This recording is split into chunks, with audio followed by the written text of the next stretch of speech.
आगामी लोकसभा चुनाव से पहले बिहार का सियासी पारा गरमाया हुआ है। सारी पार्टियां अपनी सियासी गोटी सेट करने की जुगत में जुट गई हैं। इसी कड़ी में आज केंद्रीय गृह राज्य मंत्री नित्यानंद राय ने हम के राष्ट्रीय अध्यक्ष संतोष कुमार सुमन से मुलाकात की है।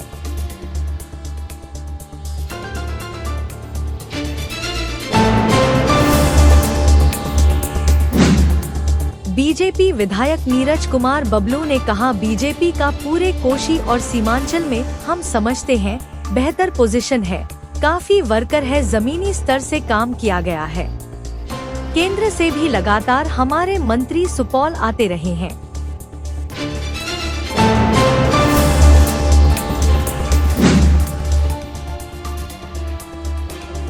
पूर्व मुख्यमंत्री लालू प्रसाद के बेहद करीबी सुभाष यादव पर ईडी ने शिकंजा कस दिया है और उनके कई ठिकानों पर छापा मारा है। दानापुर समेत तकरीबन 6 ठिकानों पर ईडी ने रेड मारी है।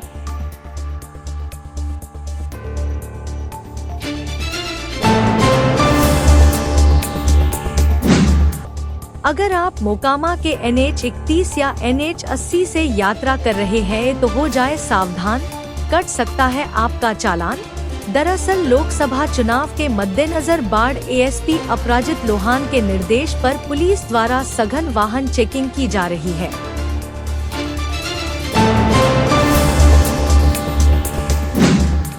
पटना के पालीगंज में एक सभा को संबोधित करते हुए केंद्रीय गृह मंत्री अमित शाह ने कहा, कांग्रेस पार्टी ने हमेशा अपने परिवार का सम्मान किया और लालू यादव ने भी पिछड़ों के नाम पर पूरा जीवन अपने परिवार के लिए जिया।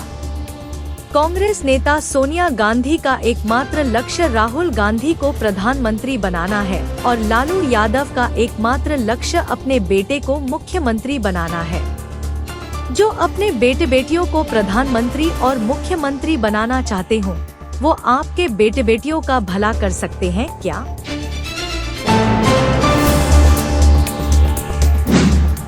उत्तर प्रदेश के पूर्व मुख्यमंत्री और समाजवादी पार्टी प्रमुख अखिलेश यादव ने कहा, भाजपा घबरा जाएगी क्योंकि उन्होंने पीड़ित, पिछड़े, दलित और अल्पसंख्यक के अधिकार छीन लिए हैं।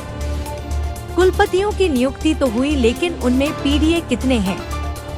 कई जिले ऐसे हैं जहां पीड़ित का कोई भी व्यक्ति ऊंचे पद पर नहीं है। उन्होंने पीड़ित परिवारों को धोखा दिया है।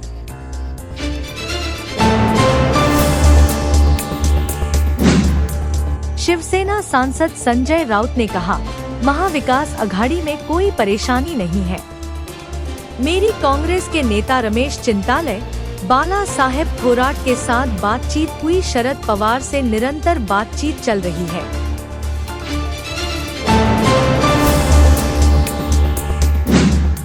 भाजपा नेता शिवराज सिंह चौहान ने कहा, मैंने पहले ही कहा था कि महात्मा गांधी ने आजादी के बाद कहा था कि कांग्रेस को भंग कर देना चाहिए और नए राजनीतिक दल बने, लेकिन जवाहरलाल नेहरू ने सत्ता के स्वार्थ के कारण कांग्रेस को भंग नहीं होने दिया और आंदोलन का लाभ उठाया।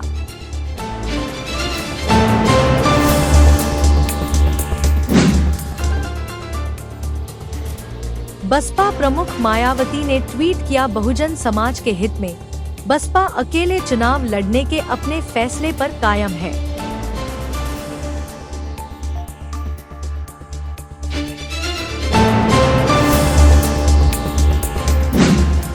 प्रधानमंत्री नरेंद्र मोदी ने आज असम के काजीरंगा राष्ट्रीय उद्यान का दौरा किया। उन्होंने यहां हाथी की सफारी भी की।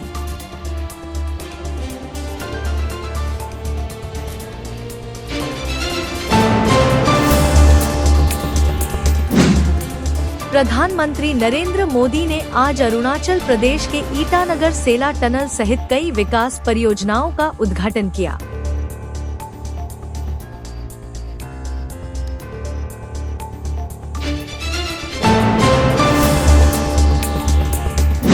दिल्ली के मुख्यमंत्री अरविंद केजरीवाल ने कहा, आज जब हम बजट पर चर्चा कर रहे हैं तो मुझे अपने छोटे भाई मनीष सिसोदिया की याद आ रही है। यह हमारी सरकार का 10वां बजट है। पिछले 9 बजट मनीष सिसोदिया ने पेश किए हैं। और मुझे उम्मीद है कि वे अगले साल हमारी सरकार का 11वां बजट इसी विधानसभा में पेश करेंगे।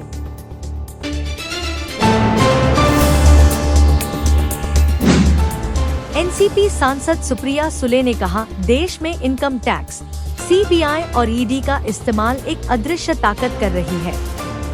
जो एफआईआर दर्ज की गई है उसमें रोहित पवार का नाम भी नहीं है। जिनके नाम है वहाँ एफआईआर में भारतीय जनता पार्टी और अन्य दलों के सभी लोग हैं। ये लोग खुलेआम घूम रहे हैं। जिनके नाम भी नहीं है उनके खिलाफ कार्रवाई की जा रही है।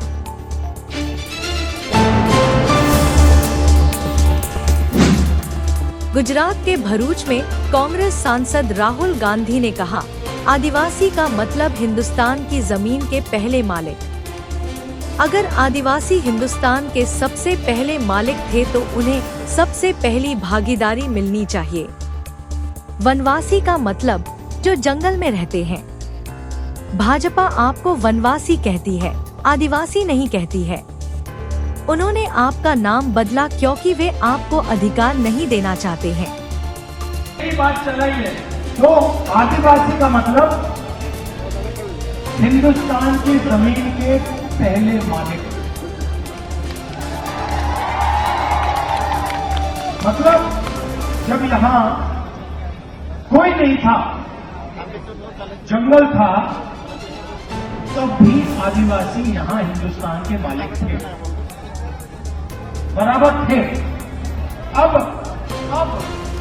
इस शब्द का मतलब क्या है कि अगर आदिवासी हिंदुस्तान के मालिक सबसे पहले मालिक थे तो हिंदुस्तान में आदिवासियों को भागीदारी मिलनी चाहिए।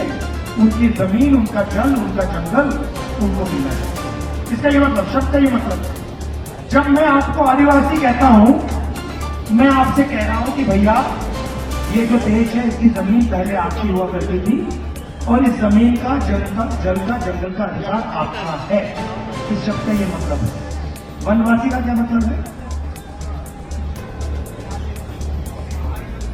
वनवासी मतलब जो जंगल में रहते हैं। जो जंगल में रहते हैं उनके कोई हक होते हैं? जो वनवासी हैं, बीजेपी आपको वनवासी कहती है, आपको आदिवासी नहीं कहती। सही? उनके भाषण देखो, वो सब कहीं कहते हैं वनवासी। ये उन्होंने आपका नाम क्यों बदला? क्योंकि ये आपको अधिकार नहीं देना चाहते और ये चाहते हैं कि आपको ये वनवासी कहें और आस्ते आस्ते आस्ते आस्ते हिंदुस्तान में वन खत्म हो जाए। और फिर जब वन खत्म हो जाएगा आपसे कहेंगे भैया आप वनवासी हो मगर जंगल तो है नहीं। बदायूं में थाने में वसूली करते भाजपा के मंडल अध्यक्ष का वीडियो हुआ वायरल। वीडियो में पुलिसकर्मी द्वारा रुपए दिलाते नजर आ रहे हैं। सहसवान विधानसभा क्षेत्र के उघैती मंडल अध्यक्ष का है वीडियो। पशु प्रेमी को हड़काने पुलिसकर्मी से अभद्रता का है आरोप।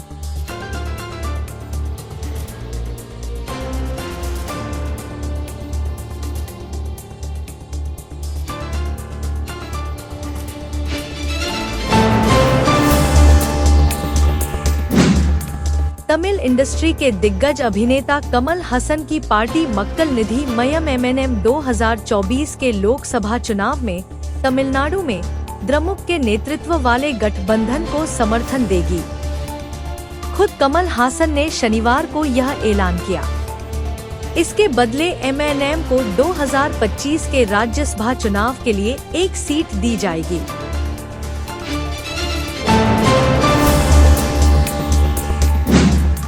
गुजरात के मुख्यमंत्री भूपेंद्र पटेल ने विभिन्न वाहनों को हरी झंडी दिखाई और 395 करोड़ रुपए के विभिन्न विकास कार्यों की आधारशिला रखी।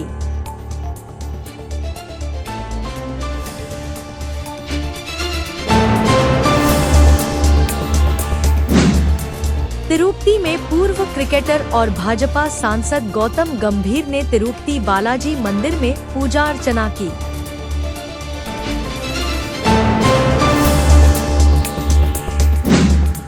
झारखंड के मुख्यमंत्री चंपाई सोरेन ने शिक्षा विभाग के अधिकारियों के साथ उच्च स्तरीय बैठक की।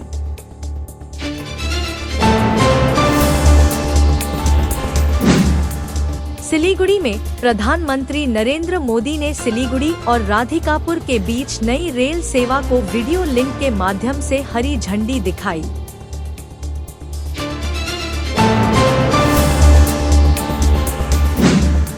हरियाणा के उप मुख्यमंत्री और जेजेपी नेता दुष्यंत चौटाला ने लोकसभा चुनाव में भाजपा के साथ गठबंधन पर कहा, एनडीए की बैठक फैसला करेगी, आज इस पर मैं कुछ नहीं कह सकता। अगर बैठक होगी ही नहीं तो उसके बाद निर्णय लिया जाएगा।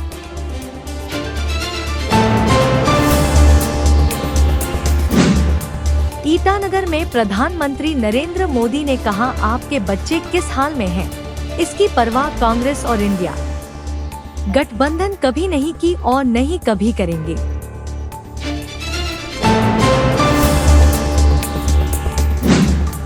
भारत और इंग्लैंड के बीच पांचवा और आखिरी टेस्ट मुकाबला धर्मशाला। इंग्लैंड के अनुभवी तेज गेंदबाज जेम्स एंडरसन ने एक बड़ी उपलब्धि हासिल की। एंडरसन 700 टेस्ट विकेट चटकाने वाले पहले तेज गेंदबाज बन गए हैं।